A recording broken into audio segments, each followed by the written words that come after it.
Hey friends, we're going to start reading chapter 4 of Number the Stars. If you have not yet read chapters 1, 2, and 3, please make sure you've done that before reading chapter 4. It is titled, It Will Be a Long Night, and we are going to start right now.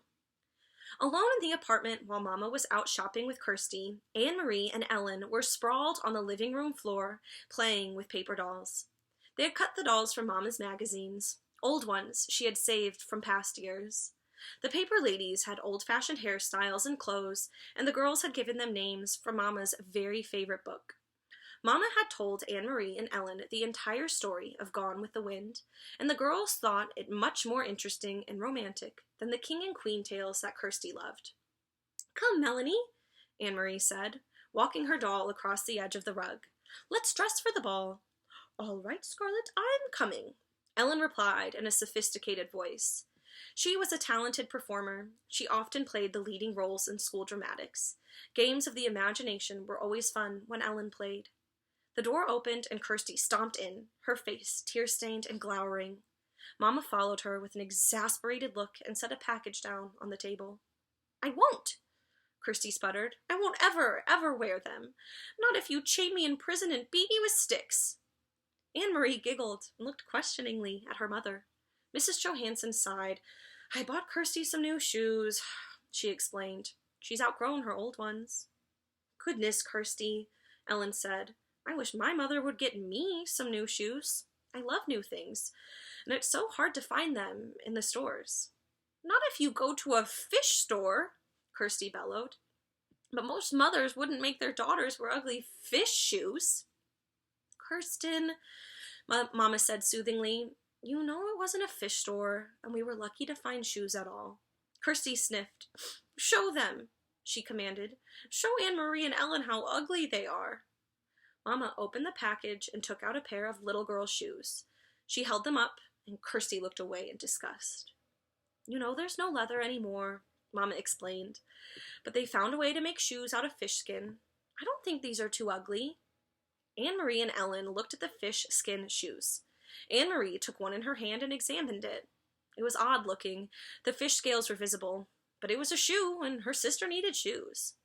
"It's not so bad, Kirsty," she said, lying a little. Ellen turned the other one over in her hand. "You know," she said, "it's only the color that's ugly." "Green!" Kirsty wailed. "I will never ever wear green shoes." "In our apartment," Ellen told her, "my father has a jar of black ink. Would you like these shoes better if they were black?" Kirsty frowned. "Maybe I would," she said, finally.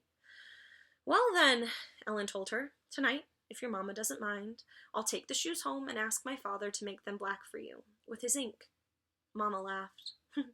"I think that would be a fine improvement. What do you think, Kirsty?" Kirsty pondered. "Could he make them shiny?" she asked. "I want them shiny." Ellen nodded. "I think he could. I think they'll be quite pretty, black and shiny." Kirsty nodded. "All right then," she said, "but you mustn't tell anyone that they're fish. I don't want anyone to know." She took her new shoes, holding them disdainfully, and put them on a chair. Then she looked with interest at the paper dolls. "Can I play too?" Kirsty asked. "Can I have a doll?" She squatted beside Anne-Marie and Ellen on the floor. Sometimes, Anne-Marie thought, Kirsty was such a pest, always butting in. But the apartment was small.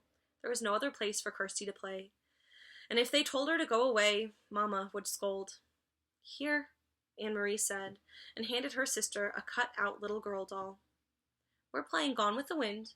Melanie and Scarlet are going to a ball. You can be Bonnie. She's Scarlet's daughter." Kirsty danced her doll up and down happily. "I'm going to the ball," she announced in a high, pretend voice. Ellen giggled. "A girl wouldn't go to a ball. Let's make them go someplace else. Let's make them go to Tivoli." "Tivoli?" Anne-Marie began to laugh. "That's in Copenhagen. Gone with the Wind is in America." "Tivoli, Tivoli, Tivoli," little Kirsty sang, twirling her doll in a circle. "It doesn't matter, because it's only a game anyway," Ellen pointed out. "Tivoli can be over there, by that chair." "Come, Scarlet," she said, using her doll voice. "We shall go to Tivoli and dance and watch the fireworks, and maybe there will be some handsome men there. Bring your silly daughter Bonnie, and she can ride on the carousel." Anne-Marie grinned and walked her Scarlet toward the chair that Ellen had designated as Tivoli. She loved Tivoli Gardens, in the heart of Copenhagen. Her parents had taken her there, often, when she was a little girl. She remembered the music and the brightly colored lights, the carousel and ice cream, and especially the magnificent fireworks in the evenings, the huge color splashes and bursts of light in the evening sky. "I remember the fireworks best of all," she commented to Ellen. "Me too," Kirsty said. "I remember the fireworks." "Silly," Anne-Marie scoffed. "You never saw the fireworks. Tivoli Gardens was closed now. The German occupation forces had burned part of it, perhaps as a way of punishing the fun-loving Danes for their light-hearted pleasures." Kirsty drew herself up, her small shoulders stiff.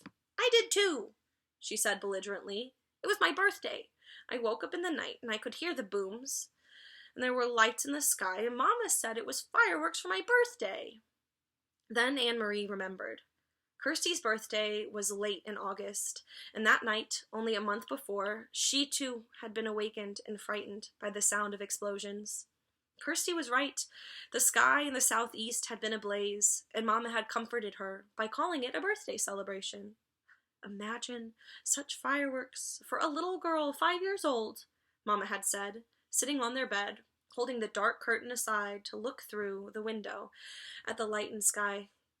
The next evening's newspaper had told the sad truth.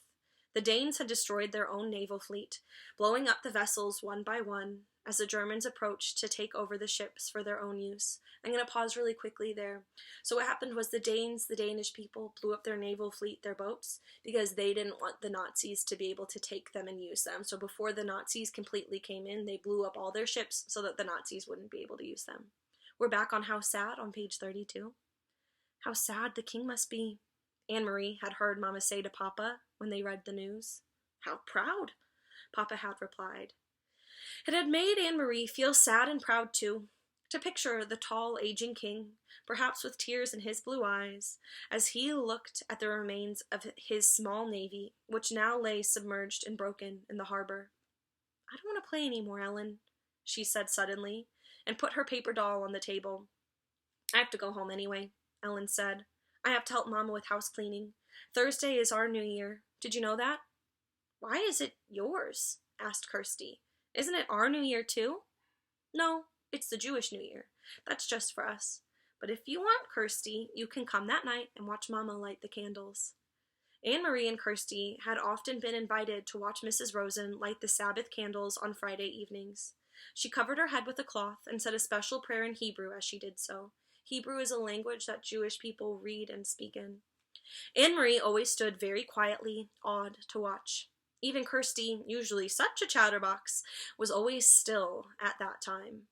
They didn't understand the words or the meaning, but they could feel what a special time it was for the Rosens. "Yes," Kirsty agreed happily. "I'll come and watch your Mama light the candles, and I'll wear my new black shoes." But this time was to be different.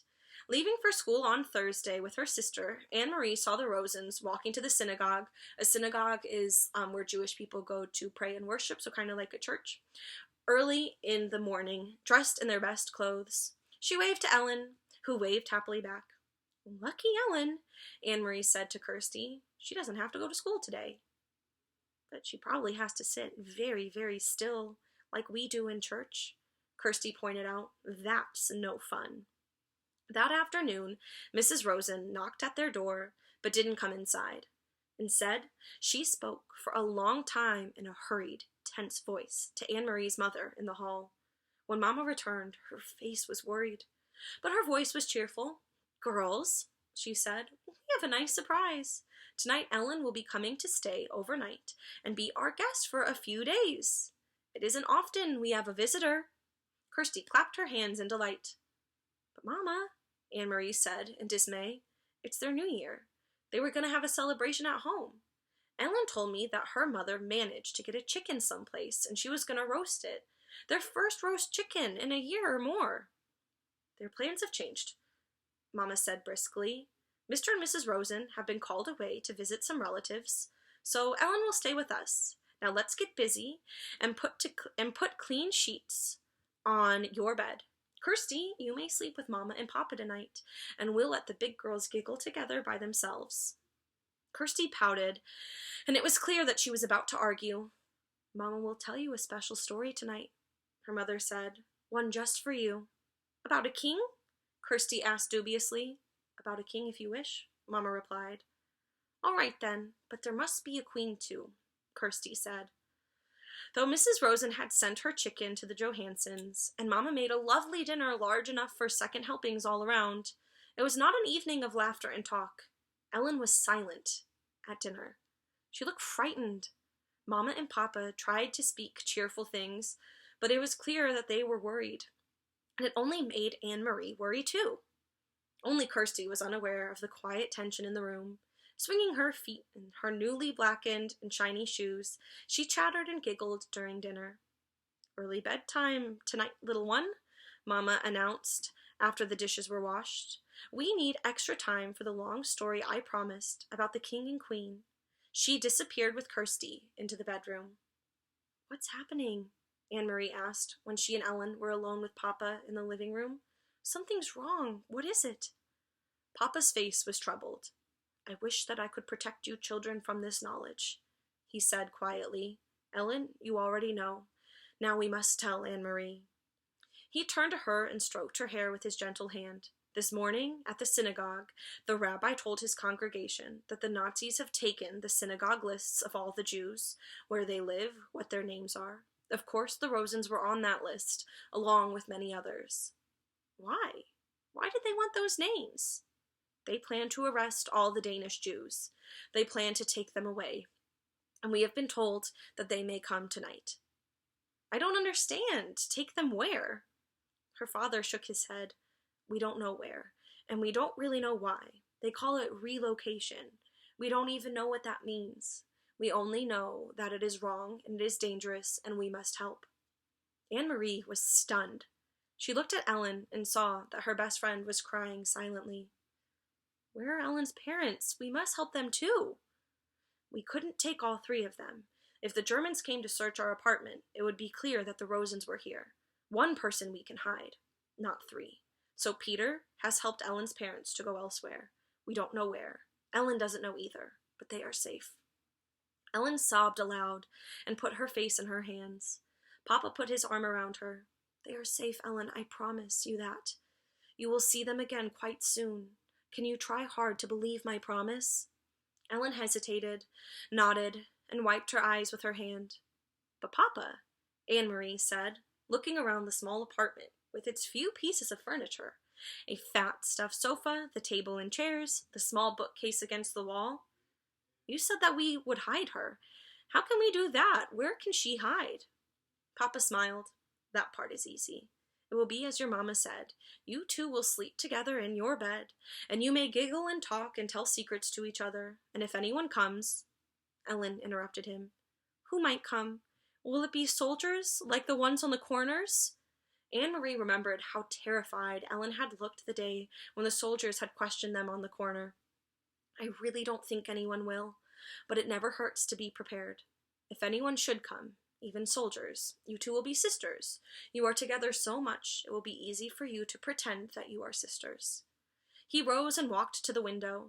He pulled the lace curtain aside and looked down into the street. Outside, it was beginning to grow dark. Soon they would have to draw the black curtains that the Danes had on their windows. The entire city had to be completely darkened at night. In a nearby tree, a bird was singing. Otherwise, it was quiet. It was the last night of September. Go now, get your nightgowns. It will be a long night. Anne-Marie and Ellen got to their feet. Papa suddenly crossed the room and put his arms around them both. He kissed the top of each head, Anne-Marie's blonde one, which reached to his shoulder, and Ellen's dark hair, the thick curls braided, as always, into pigtails. Don't be frightened, he said to them softly. Once I had 3 daughters. Tonight I am proud to have 3 daughters again.